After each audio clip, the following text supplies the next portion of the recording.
ராஜாதி ராஜாவாகிய தேவன் ஒருவருக்கே மகிமை உண்டாவதாக. கிறிஸ்துவுக்குள் அன்பான தேவஜனமே, கர்த்தர் அந்நாட்களிலே செய்து வருகிறது போல பெரிய பெரிய அடையாளங்களையும் அற்புதங்களையும் ஒன்றும் இந்நாட்களில் செய்கிறதில்லை என்று பலரும் சொல்லுகிறதை நாம் கேள்விப்படுகிறோம். ஆனால் கர்த்தர் என்ன சொல்லுகிறார் என்றால், குமாரனை இந்த உலகத்திற்கு அனுப்பி அவர் மீது விசுவாசத்தை வைத்த ஜனங்களை பலவிதமான பாவங்களிலிருந்தும் தேவனுக்கு விரோதமான அக்கிரமங்களிலிருந்தும் நடக்கைகளிலிருந்தும் மனம் திரும்ப வைத்து விடுதலையாக்கி நித்திய ஜீவனுக்கு நேராக நடத்தும்படியாக ரட்சித்து சபையில சேர்க்கிறேனே, இது அற்புதம் இல்லையா என்று கேட்கிறார். பாருங்கள், பல விதமான பாவங்களில் சிக்கிக்கொண்டு இருக்கிற ஜனங்களை அவர்களுடைய மனைவியா இருந்தாலும் சரி, தகப்பனா இருந்தாலும் சரி, தாயா இருந்தாலும் சரி, கணவனா இருந்தாலும் சரி, நண்பர்களா இருந்தாலும் சரி, உற்றார்களா இருந்தாலும் சரி, என்ன அட்வைஸ் கொடுத்தாலும் சரி, அந்த பாவத்திலிருந்து அவர்களால் விடுதலை பெற்று வர முடிகிறதே இல்லை.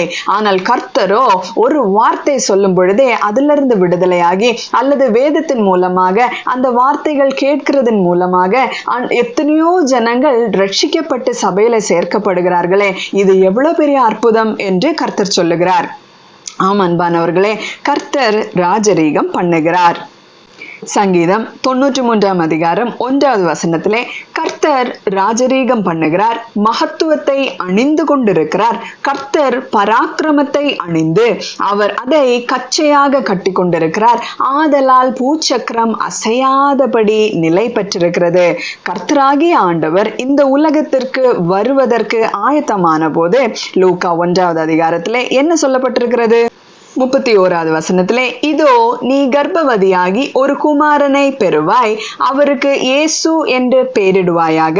அவர் பெரியவராயிருப்பார், உன்னதமானவருடைய குமாரன் என்னப்படுவார். கர்த்தராகிய தேவன் அவருடைய பிதாவாகிய தாவீதின் சிங்காசனத்தை அவருக்கு கொடுப்பார். ஆம், தேவன் ராஜாவாக வரப்போகிறார். அவர் யாக்கோபின் குடும்பத்தாரை என்றென்றைக்கும் அரசாளுவார். அவருடைய ராஜ்யத்துக்கு முடிவிரா என்றான் இயேசு கிறிஸ்து. இந்த உலகத்துக்கு வந்த நாட்களில் அவர் என்ன சொன்னார்? என்னுடைய ராஜ்யம் இவ்வுலகத்துக்கு உரியது அல்ல என்று கர்த்தர் சொல்லுகிறார். அதை அழிப்பதற்கு யாரு முயன்றாலும் சரி, அது ஒரு நாளும் அழித்து விட முடியாத ராஜ்யமா இருக்கும். தானியேல் 7 அதிகாரம் 14 சகல ஜனங்களும் ஜாதியாரும் பாஷைக்காரரும் அவரையே சேவிக்கும்படி அவருக்கு கர்த்தத்துவமும் மகிமையும் ராஜரீகமும் கொடுக்கப்பட்டது. அவருடைய கர்த்தத்துவம் நீங்காத நித்திய கர்த்தத்துவமும் அவருடைய ராஜ்யம் அழியாததுமாய் இருக்கும் என்று வேதம் நமக்கு சொல்லி தருகிறது. ஆம் அன்பானவர்களே, தேவனுடைய ராஜ்யம் அழியாததாய் இருக்கிறது, அவருடைய கர்த்தத்துவம் நித்தியமாய் இருக்கிறது என்று வேதம் நமக்கு சொல்லி தருகிறது. அப்படி என்றால் அவர்களுடைய பிள்ளைகளாகிய நாமும் இந்த அழிவிலிருந்து விடுதலையாக வேண்டும் என்பதுதான் அவருடைய நோக்கமாயிருக்கிறது. யாக்கோபின் குடும்பத்தாரை அரசாளுவதற்கு தேவன் வந்தார். ஆனாலோ அவர்கள் ஏற்றுக்கொள்ளவில்லை. மத்தேயு 2 அதிகாரம் 2 யூதருக்கு ராஜாவாக பிறந்திருக்கிறவர் எங்கே? கிழக்கிலே அவருடைய நட்சத்திரத்தை கண்டு அவரை பணிந்து கொள்ள வந்தோம் என்று அவர்கள் சொல்லுகிறார்கள். பாருங்கள், என்ன சொல்லுகிறார்கள்? யூதருக்கு ராஜாவாக பிறந்திருக்கிறவர் எங்கே? ஆனால் ராஜாவாக பிறந்து இந்த உலகத்துக்கு வந்த பொழுதும் அவர்கள் யாரும் அவரை ஏற்றுக்கொள்ளாத ஜனங்களாக இருந்திருக்கிறார். மத்தேயு 27 அதிகாரம் 37 அன்றியும் அவர் அடைந்த ஆக்கினையின் முகாந்தரத்தை காண்பிக்கும் பொருட்டு இவன் யூதருடைய ராஜாவாகிய இயேசு என்று எழுதி அவர் சிரசுக்கு மேலாக வைத்தார்கள் என்று சொன்னான் என்று எழுதுறதுக்கு அப்படி எழுதுங்கள் என்று யூதர்கள் சொல்ல வந்தார்கள். ஆனாலும் அவர் அதை ஏற்றுக்கொள்ளாமல் இப்படியே எழுதி வைத்திருந்தது. இது தேவனுடைய திட்டமாக இருந்திருக்கிறது. ஏனென்றால் யூதருடைய ராஜாவாக தான் கர்த்தர் இந்த பூமிக்கு ரட்சிப்பதற்கென்று வந்தார். ஆனாலோ அவர்கள் அதை ஏற்றுக்கொள்ளவில்லை. யோவான் 12ஆம் அதிகாரம் 38வது வசனத்திலே, கர்த்தாவே, எங்கள் மூலமாய் கேள்விப்பட்டதை விசுவாசித்தவன் யார்? கர்த்தருடைய புயம் யாருக்கு வெளிப்பட்டது என்று ஏசாயா தீர்க்கதரிசி சொன்ன வசனம் நிறைவேறும்படி இப்படி நடந்தது. 39வது வசனத்திலே, ஆகையால் அவர்கள் விசுவாசிக்க மாட்டாமல் போனார்கள், ஏனெனில் ஏசாயா பின்னும் அவர்கள் கண்களினால் காணாமலும் இருதயத்தினால் உணராமலும் குணப்படாமல் இருக்கும்படிக்கும் நான் அவர்களை ஆரோக்கியமில்லாமல் இருக்கும்படிக்கும் அவர்களுடைய கண்களை அவர் குருடாக்கி அவர்கள் இருதயத்தை கடினமாக்கினார் என்றான். ஏசாயா அவருடைய மகிமையை கண்டு அவரை குறித்து பேசுகிற போது இவைகளை சொன்னான். அப்படி என்றால் ஏசாயா எந்த இடத்துல அவருடைய மகிமையை கண்டிருக்கிறார்? ஏசாயா 6வது அதிகாரம் 1வது வசனத்திலிருந்து, ஊசியா ராஜா மரணம் அடைந்த வருஷத்தில் ஆண்டவர் உயரமும் உன்னதமுமான சிங்காசனத்தின் மேல் வீற்றிருக்க கண்டேன். அவருடைய வஸ்திர தொங்கல் தேவாலயம் நிறைந்திருந்தது. பாருங்கள், ஊசியா ராஜா மரணம் அடைந்த வருஷத்தில், இவ்வுலகத்துக்குரிய ராஜாக்கள் மரணம் அடைந்து போவார்கள். அவர்களுடைய சிங்காசனமும் நித்திய சிங்காசனம் அல்ல, அவர்களுடைய ராஜ்யத்துவமும் நித்தியமானது அல்ல. ஆனா எல்லா சிங்காசனத்திற்கும் மேலே உயரமும் உன்னதமுமான சிங்காசனத்தின் மேல் கர்த்தராகிய தேவன் வீற்றிருக்கிறதை ஏசாயா காண்கிறார். 5வது வசனத்திலே, அப்பொழுது நான் ஐயோ அதமானேன், நான் அசுத்த உதடுள்ள மனுஷன், அசுத்த உதடுகளுள்ள ஜனங்களின் நடுவில் வாசமாயிருக்கிறவன், சேனைகளின் கர்த்தராகிய ராஜாவை என் கண்கள் கண்டதே என்றான். பாருங்கள், யோவான் 12வது அதிகாரத்துல நாம் வாசித்த அந்த மகிமை, அவருடைய மகிமை கண்ட அந்த நாட்களில் தான் அவர்களுக்கு கண் இருந்தும் அவர்கள் காணவில்லை, காதுகள் இருந்தும் கேட்கிறதில்லை, இருதயம் இருந்தும் அது உணர்ந்து கொள்ளவில்லை என்று சொன்னது இதை குறித்துதான். ராஜாதி ராஜாவும் கர்த்தாதி கர்த்தருமாக அவர் உலகத்திற்கு வந்த பொழுதும் ஒருவரும் அவரை ஏற்றுக்கொள்ளவில்லை. எல்லா சிங்காசனத்திற்கும் மேலே அவருடைய சிங்காசனம் உயரமும் உன்னதவுமாய் இருக்கிறது. ஏனென்றால் அவர் ராஜாதி ராஜாவாய் இருக்கிறார், அவர் ஆதியும் அந்தவுமாக இருக்கிறார். பூமியிலே அரசாளுகிற ராஜாக்களை கூட கர்த்தர் தான் ஆளுமை செய்கிறார். எல்லா இடத்திலேயும் நாம் அதை பார்க்க முடியும். வானாதி வானத்தையும் பூமியையும் கர்த்தர் ஆளுகை செய்கிறார். ஏனென்றால் இதெல்லாம் அவருடைய சிருஷ்டிப்பில் ஒன்றாயிருக்கிறது. தானியேலின் புத்தகம் 4ஆம் அதிகாரம் 37வது வசனத்துல இங்கே ஒரு ராஜா கர்த்தர் தான் எல்லாவற்றையும் ஆளுமை செய்கிறவர் என்று அறிந்து உணர்ந்து ஒரு காரியத்தை சொல்லுகிறார். ஆகையால் நேபுக்கத்நேச்சாராகிய நான் பரலோகத்தின் ராஜாவை புகழ்ந்து உயர்த்தி மகிமைப்படுத்துகிறேன். அவருடைய கிரியைகள் எல்லாம் சத்தியமும் அவருடைய வழிகள் நியாயமுமானவைகள், அகந்தையாய் நடக்கிறவர்களை தாழ்த்த அவராலே ஆகும் என்று எழுதினான். இந்த ராஜா இப்படி ஒரு காரியத்தை எழுதத்தக்கதாக அவருடைய வாழ்க்கையில என்ன நடந்தது என்று பார்ப்போம். நேபுக்கத்நேசர் ராஜா எருசலேமை முற்றுகை போட்டு இஸ்ரவேல் ஜனங்களை தேவனுக்கு கீழ்ப்படியாததினாலே சிறையாக்கி கொண்டு போகிறார். அதிலே ஷாத்ராக்கும் மேஷாக்கும் ஆபேத்நேகோவும் தேவ புருஷனாக தானியேலும் உட்பட்டிருக்கிறது. தானியேலின் நிமித்தமாக அவர் தேவனை அறிந்து கொள்ளுகிறார். தானியேல் மட்டுமல்ல, ஷாத்ராக் மேஷாக் ஆபேத்நேகோ அவர்களுடைய காரியத்திலேயும் இந்த தேவன் உயிரோடு இருக்கிற தேவன் என்றும் இவர்தான் சர்வ வல்லமையுள்ள ராஜா என்றும் நேபுக்கத்நேசர் ராஜா உணர்ந்து கொள்ளுகிறார்.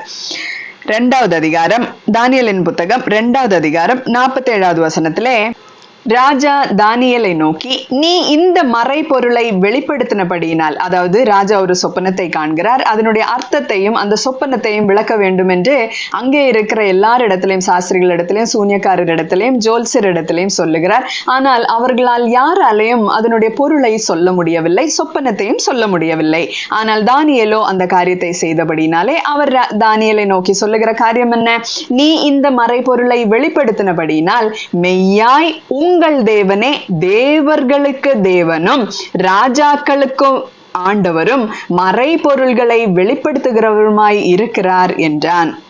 அதே போல ஷாத்ராக் மேஷாக் ஆபேத்நேகோ என்பவர்களை அந்த அக்கினி சூளையிலிருந்து ரட்சித்து விடுவித்த தேவனை குறித்து என்ன சொல்லுகிறார் என்றால், தானியேலின் புத்தகம் 3வது அதிகாரம் 29வது வசனத்திலே, ஆதலால் ஷாத்ராக், மேஷாக், ஆபேத்நேகோ என்பவர்களுடைய தேவனுக்கு விரோதமாக தூஷண வார்த்தையை சொல்லுகிற எந்த ஜனத்தானும், எந்த ஜாதியானும், எந்த பாஷைக்காரனும் துண்டித்து போடப்படுவான், அவன் வீடு எருக்களமாக்கப்படும் என்று என்னாலே தீர்மானிக்கப்படுகிறது. இவ்விதமாய் ரட்சிக்கத்தக்க தேவன் வேறொருவரும் இல்லை என்கிறார். இதற்கு பிற்பாடு 4ஆம் அதிகாரம் 1, 2, 3 வசனத்திலே, ராஜாவாகிய நெபுக்கத்நேச்சார் பூமி எங்கும் குடியிருக்கிற சகல ஜனத்தாருக்கும், ஜாதியாருக்கும், பாஷைக்காரருக்கும் எழுதுகிறது என்னவென்றால், அவர் லெட்டர் எழுதுறார். என்ன எழுதுகிறார்? உங்களுக்கு சமாதானம் பெருக கடவது. உன்னதமான தேவன் என்னிடத்தில் செய்த அடையாளங்களையும் அற்புதங்களையும் பிரசித்தப்படுத்துவது எனக்கு நன்மையாய் கண்டது. பாருங்கள், தேவனிடத்திலிருந்து பெற்று கொண்ட அடையாளங்களையும் அற்புதங்களையும் கண்டு பிரமித்து அதிசயப்பட்டு அவர் எல்லாருக்கும் ஒரு லெட்டர் எழுதுகிறார். அவர் அதை பிரசித்தப்படுத்துறார். 3வது வசனத்திலே, அவருடைய அடையாளங்கள் எவ்வளவு மகத்துவமும் அவருடைய அற்புதங்கள் எவ்வளவு வல்லமையுமாய் இருக்கிறது. அவருடைய ராஜ்யம் நித்திய ராஜ்யம். பாருங்கள், பூமியிலே அரசாண்டு கொண்டிருக்கிற, பாபிலோனிய தேசத்தை அரசாண்டு கொண்டிருக்கிற நெபுக்கத்நேசர் ராஜா பரலோக ராஜாவை எப்படி உயர்த்தி சொல்லுகிறார்? அவருடைய ராஜ்யம் நித்திய ராஜ்யம், அவருடைய ஆளுகை தலைமுறை தலைமுறையாக நிற்கும் என்று சொல்லுகிறார். திரும்பவும் ராஜா ஒரு சொப்பனத்தை காண்கிறார். அதனுடைய பொருளும் தானியேல் அவருக்கு விவரித்து சொல்லுகிறார். அதற்கு பிற்பாடு மனம் திரும்புவதற்கு ஒரு எச்சரிப்பும் அந்த சொப்பனத்தின் காரணமாக சொல்லுகிறார். அது என்னவென்றால் 4வது அதிகாரம் 27வது வசனம், ஆகையால் ராஜாவே, நான் சொல்லும் ஆலோசனையை நீர் அங்கீகரித்து கொண்டு நீதியை செய்து உமது பாவங்களையும் சிறுமையானவர்களுக்கு இறங்கி உமது அக்கிரமங்களையும் அகற்றிவிடும். பாருங்கள் ராஜாவே, நீர் ஒரு காரியத்தை செய்யுங்க. இந்த சொப்பனத்தின் மூலமாய் இதனுடைய அர்த்தத்தை வைத்து நான் உங்களுக்கு ஒரு காரியத்தை சொல்லுகிறேன். நீர் உம்முடைய பாவங்களையும் அக்கிரமங்களையும் அகற்றி விடுங்கள், அப்பொழுது உம்முடைய வாழ்வு நீடித்திருக்கலாம் என்றான். ஆனால் அவர் மனம் திரும்பாமல் ஒரு காரியத்தை பேசுகிறார். 31வது வசனத்திலே இந்த வார்த்தை 30வது வசனத்திலே, இது என் வல்லமையின் பராக்கிரமத்தினால் என் மகிமை பிரதாபத்துக்கென்று ராஜ்யத்துக்கு அரமனையாக நான் கட்டின மகாபாபிலோன் அல்லவா என்று அகந்தையாய் சொல்லுகிறார். இந்த வார்த்தை ராஜாவின் வாயில் இருக்கும் போதே வானத்திலிருந்து ஒரு சத்தம் உண்டாகி, ராஜாவாகிய நெபுக்கத்நேச்சாரே, ராஜ்யபாரம் உன்னை விட்டு நீங்கிற்று என்று கேட்கப்பட்டது. பாருங்கள், ராஜ்யபாரம் வைக்கிறதும் அவர்களை விட்டு எடுத்து கொள்ளப்படுவதும் தேவனுடைய சித்தமாய் இருக்கிறது. 34வது வசனத்திலே, அந்த நாட்கள் சென்ற பின்பு, அதாவது அந்த சொப்பனத்தில் கண்ட அத்தனை காரியங்களும் அவருடைய வாழ்க்கையில நடந்த பின்பு, நெபுக்கத்நேச்சாராகிய நான் என் கண்களை வானத்துக்கு ஏறெடுத்தேன், என் புத்தி எனக்கு திரும்பி வந்தது. அப்பொழுது நான் உன்னதமானவரை ஸ்தோத்தரித்து, பாருங்கள், உன்னதமானவரை ஸ்தோத்தரிக்க வேண்டுமானால் நமக்கு ஒரு காரியம் வர வேண்டும். அது என்னது? புத்தி. என்றென்றைக்கும் ஜீவித்திருக்கிறவரை புகழ்ந்து மகிமைப்படுத்துகிறேன். அவருடைய கர்த்தத்துவமே நித்திய கர்த்தத்துவம், அவருடைய ராஜ்யமே தலைமுறை தலைமுறையாக நிற்கும். பூமியின் குடிகள் எல்லாம் ஒன்றுமில்லை என்று எண்ணப்படுகிறார்கள். அவர் தமது சித்தத்தின்படியே வானத்தின் சேனையையும், பாருங்கள், வானத்தை ஆண்டு கொள்ளுவதும் அவரே, பூமியின் குடிகளையும் நடத்துகிறார். பூமியின் குடிகளையும் அழகாக தேவன் தான் நடத்துகிறார். அதுவும் அவருடைய சித்தத்தின்படி நடத்துகிறார். அவருடைய கையை தடுத்து அவரை நோக்கி என்ன செய்கிறீர் என்று சொல்லத்தக்கவன் ஒருவனும் இல்லை என்றேன். பாருங்கள், இந்த ராஜாவுக்கு புத்தி வந்து அவர் சொல்லுகிற காரியம் எவ்வளவு அழகாக தேவனை மகிமைப்படுத்துகிறார். அவ்வேளையில் என் புத்தி எனக்கு திரும்பி வந்தது. என் ராஜ்யபாரத்தின் மேன்மைக்காக என் மகிமையையும் என் முகக்கலையையும் எனக்கு திரும்பி வந்தது. என் மந்திரிமாரும் என் பிரபுக்களும் என்னை தேடி வந்தார்கள். என் ராஜ்யத்திலே நான் ஸ்திரப்படுத்தப்பட்டேன். அதிக மகத்துவமும் எனக்கு கிடைத்தது. இப்போதான் அந்த வார்த்தையை அவர் சொல்லுகிறார் 37வது வசனத்திலே, ஆகையால் நெபுக்கத்நேச்சாராகிய நான் பரலோகத்தின் ராஜாவை புகழ்ந்து உயர்த்தி மகிமைப்படுத்துகிறேன். அவருடைய கிரியைகள் எல்லாம் சத்தியமும் அவருடைய வழிகள் நியாயவுமானவைகள். அகந்தையாய் நடக்கிறவர்களை தாழ்த்த அவராலே ஆகும் என்று எழுதினான். பூமியில் அவர் ஏற்படுத்தின ராஜாக்கள் தேவனுக்கு விரோதமாக தன்னைத்தான் புகழ்ந்து பேசுவார்களானால் கர்த்தர் அவர்களை தள்ளி விடுகிறவராய் இருக்கிறார். ராஜாக்களை தள்ளி ராஜாக்களை ஏற்படுத்துகிறவர் அவரே. அடுத்ததாக நாம் பார்க்கும் பொழுது வானத்தின் மீதும் அவருடைய ஆளுமை, அவர் ராஜரீகம் பண்ணுவதை நாம் பார்க்கலாம். சங்கீதம் 19வது அதிகாரம் 1வது வசனத்திலே வானங்கள் தேவனுடைய மகிமையை வெளிப்படுத்துகிறது. ஆகாய விரிவு அவருடைய கரங்களின் கிரியையை அறிவிக்கிறது. பாருங்கள், இந்த வானத்தில் இருக்கிற அத்தனை காரியத்தை சிருஷ்டித்தது கர்த்தரே. யோசுவாவின் புத்தகம் 10வது அதிகாரம் 12, 13, 14 வசனங்களில் நாம் வாசிக்கும் பொழுது கர்த்தர் எமோரியரை இஸ்ரவேல் புத்திரருக்கு முன்பாக ஒப்பு கொடுக்கிற அந்நாளிலே யோசுவா கர்த்தரை நோக்கி பேசி, பின்பு இஸ்ரவேலின் கண்களுக்கு முன்பாக சூரியனே நீ கிபெயோன் மேலும், சந்திரனே நீ ஆயலோன் பள்ளத்தாக்கின் மேலும் தரித்து நில்லுங்கள் என்றான். அப்பொழுது ஜனங்கள் தங்கள் சத்துருக்களுக்கு நீதியை சரி கட்டும் மட்டும் சூரியன் தரித்தது, சந்திரனும் நின்றது. இது யாசேரின் புத்தகத்தில் எழுதியிருக்கவில்லையா? அப்படியே சூரியன் அஸ்தமிக்க தீவிரிக்காமல் ஏறக்குறைய ஒரு பகல் முழுவதும் நடுவானத்தில் நின்றது. இப்படி கர்த்தர் ஒரு மனிதனுடைய சொல் கேட்ட அந்நாளை ஒத்த நாள் அதற்கு முன்னும் இல்லை அதற்கு பின்னும் இல்லை. கர்த்தர் இஸ்ரவேலுக்காக யுத்தம் பண்ணினார். பாருங்கள், கர்த்தர் தம்முடைய பிள்ளைகளுக்கென்று எது வேண்டுமானாலும் செய்வார். பாருங்கள், அந்த சூரியனை நியமித்து வைத்திருக்கிறது இது பூமிக்கு வெளிச்சம் கொடுக்கவும் அதனுடைய சூடும் இந்த பூமிக்கு தேவைப்படுகிறது. எல்லா உயிரினங்களுக்கும் அது தேவைப்படுகிறது. அப்படி இருந்தும் தம்முடைய ஜனங்கள் ஜெயிக்க வேண்டுமானால் கர்த்தர் அந்த சூரியனை வானத்துல அப்படியே நிறுத்துகிறார். எங்கேயும் போகாமல் அதே இடத்துல நிறுத்துகிறார். அதற்கு மீதும் அவருடைய ஆளுமை நமக்கு தெரிய வருகிறது. இன்னுமாய் நாம் பார்க்கும் பொழுது பூமியில் இருக்கிற எல்லா உயிரினங்கள் மீதும் கர்த்தருடைய ஆளுமை இருக்கிறது. யோனாவின் கதையிலே நாம் பார்க்கும் பொழுது நிறைய காரியம் கர்த்தருக்கு கீழ்ப்படுகிறதை நாம் அந்த இடத்துல பார்க்க முடியும். தேவன் யோனாவை அழைக்கிறார். தம்முடைய சித்தத்தை நிறைவேற்றத்தக்கதாக யோனாவை அழைக்கும் பொழுது யோனா என்ன செய்கிறார்? தேவனை விட்டு ஓடுகிறவராய் இருக்கிறார்.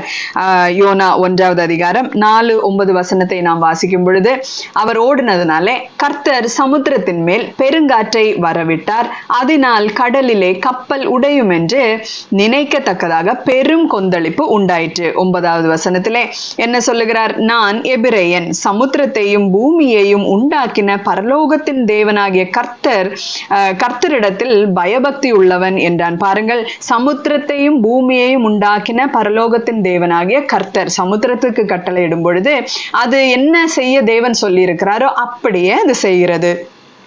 யோனா கீழ்ப்படியாததுனாலே அவருக்கு ஒரு தண்டனை கிடைக்கிறது. அடுத்ததாக 1வது அதிகாரம் 17வது வசனத்திலே நாம் வாசிக்கும் பொழுது யோனாவை விழுங்கும்படி ஒரு பெரிய மீனை கர்த்தர் ஆயத்தப்படுத்தி இருந்தார். அந்த மீன் வயிற்றிலே யோனா ராப்பகல் 3 நாள் இருந்தான். பாருங்கள், அடுத்ததாக அவருடைய கட்டளைக்கு இல்லது அவருடைய சித்தத்துக்கு ஏற்றபடி ஒரு மீன் அவருக்கு கீழ்ப்படிந்து அந்த காரியத்தை செய்கிறது. திரும்பவும் தேவன் அவரை அழைக்கிறார். யோனா இந்த முறை கீழ்ப்படுகிறான். தேவனுடைய இரக்கம் நிமித்தமாக யோனாவுக்கு திரும்பவும் கோபம் வருகிறது. அந்த கோபம் வந்தபடினாலே நகரத்துக்கு கிழக்கே போய் ஒரு குடிசை போட்டு சம்பவிக்க போகிற காரியத்தை பார்க்கும்படிக்கு அங்கே உட்காருகிறார். அப்பொழுது கர்த்தர் ஆமணக்கு செடிக்கு கட்டளையிடுகிறார். 4வது அதிகாரம் 6வது வசனத்திலே யோனாவுடைய தலையின் மேல் நிழல் உண்டாயிருக்கவும் அவனை அவனுடைய மனமடிவுக்கு நீங்களாக்கவும் தேவனாகிய கர்த்தர் ஒரு ஆமணக்கு செடியை முளைக்க கட்டளையிட்டு அதை அவன் மேல் ஓங்கி வர பண்ணினார். அந்த ஆமணக்கின் மேல் யோனா மிகவும் சந்தோஷப்பட்டான். 7வது வசனத்திலே மறுநாளிலோ கிழக்கு வெளுக்கும் நேரத்தில் தேவன் ஒரு பூச்சியை கட்டளையிட்டார். பாருங்கள், அடுத்த கட்டளை ஒரு பூச்சியின் மீது. அது ஆமணக்கு செடியை அரித்து போட்டது. அதனால் அது காய்ந்து போயிற்று. 8வது வசனத்திலே சூரியன் உதித்த போது தேவன் உஷ்ணமான கீழ்காற்றை கட்டளையிடுகிறார். அப்பொழுது வெயில் யோனாவுடைய தலையில் படுகிறதுனால் அவன் சோர்ந்து போய் தனக்குள்ளே சாவை விரும்பி நான் உயிரோடு இருக்கிறதை பார்க்கிலும் சாகிறது நலமாயிருக்கும் என்றான். பாருங்கள், இப்படி அந்த யோனாவுடைய காரியத்துல ஒவ்வொரு காரியத்தும் சின்ன பூச்சியிலிருந்து கடல் வரைக்கும் கர்த்தருடைய கட்டளைக்கு கீழ்ப்படிந்து அவர்தான் ஆளுமை செய்கிறார் என்று நமக்கு சொல்லி தருகிறார்.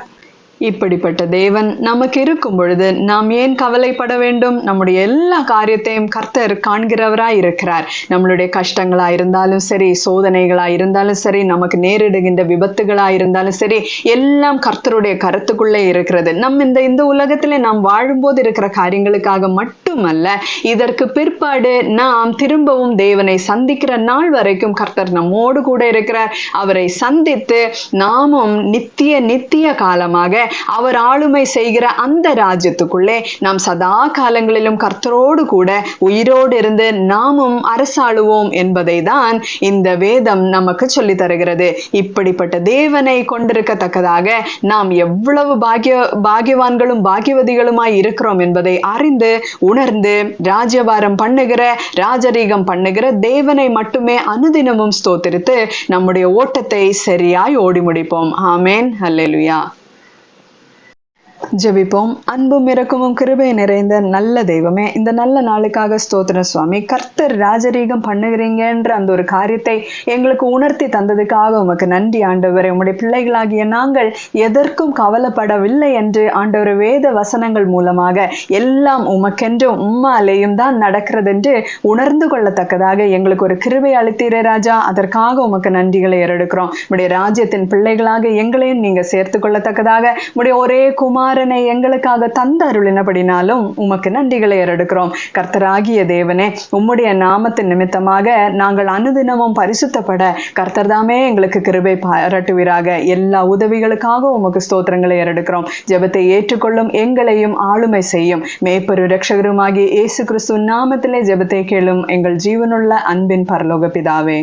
ஆமேன். அல்லேலூயா.